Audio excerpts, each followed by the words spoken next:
적절한 치료 시기를 놓치게 되면 실명으로 이어질 수 있기 때문에 빠른 진단이 매우 중요합니다.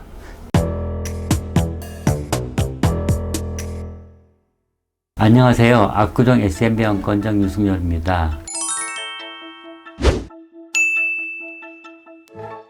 눈앞에 뭐가 떠다닌다, 날파리가 왔다 갔다 한다는 그런 증상이 있는데, 이 증상이 있을 경우에 병원에 꼭 가야 될 관련된 질환들이 있습니다. 오늘은 이 질환들에 대하여 알아보겠습니다. 지난 편에서 비문증에 대해 설명드리고, 단순 노화나 고도근시에 의한 생리적 비문증과 안질환으로 인한 병적 비문증으로 나눠 볼 수 있다고 설명드렸었지요. 생리적 비문증일 경우 급하게 병원에 내원하지 않아도 괜찮지만, 안질환으로 인한 병적 비문증일 경우 병원에 꼭 바로 가셔서 검사를 받아보셔야 한다고도 말씀드렸었습니다. 그래서 오늘은 생리적 비문증과 병적 비문증을 구별할 수 있는 증상들에 대해 쉽게 알려드리려고 합니다.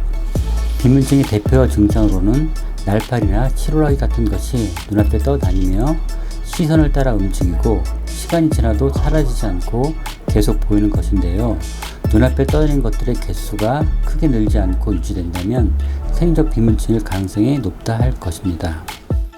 예를 들면 자기 전에 2개 보이던 것이 다음날 아침엔 3개가 보이고 또 오후에는 2개가 보이는 등 개수의 변화가 크게 없다면 생리적 비문증일 가능성이 높다 할 것입니다.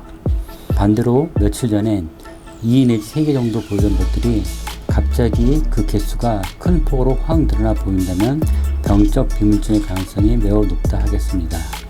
또 날파리나 치루라기 같은 모양이 아닌 번지는 모양의 원이 보인다거나 구름이 낀 듯 보인다면 이것도 병적 비문증의 가능성이 매우 높습니다. 다음으로는 비문증이 번개가 치는 것처럼 눈앞이 번쩍거린다는 증상과 동반되는 경우가 있는데, 이런 증상을 섬광증 또는 광증을 하는데요. 이 증상이 나타날 때에도 병원에 내원을 하셔서 정밀 검사 받아보기를 적극 추천드립니다. 마지막으로 시야가 비틀려 보이거나 시야 일부가 무언가에 가려진 듯이 잘 보이지 않는 등의 시야를 방해하는 증상이 나타난다면 병원에 반드시 가셔서 검사를 받아보셔야 합니다. 이러한 증상들이 나타나는 것은 안질환으로 인한 증상일 가능성이 매우 높기 때문에 안과에 가셔서 정밀 검사를 통하여 원인이 되는 질병을 찾아 적절한 치료를 반드시 받으셔야 합니다. 생리적 비문증이 아닌 망막열공이나 박리, 당뇨망막증 등과 같은 망막병증으로 인한 증상이라면 적절한 치료 시기를 놓치게 되면 실명으로 이어질 수 있기 때문에 빠른 진단이 매우 중요합니다.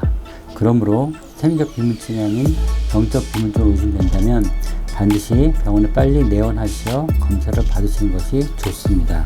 하지만 비문증 증상으로만 환자 본인이 생리적 비문증과 병적 비문증을 구별하기 쉽진 않습니다. 또 증상만으로는 생리적 비문증 같았는데 검사 결과 병적 비문증일 가능성도 있습니다.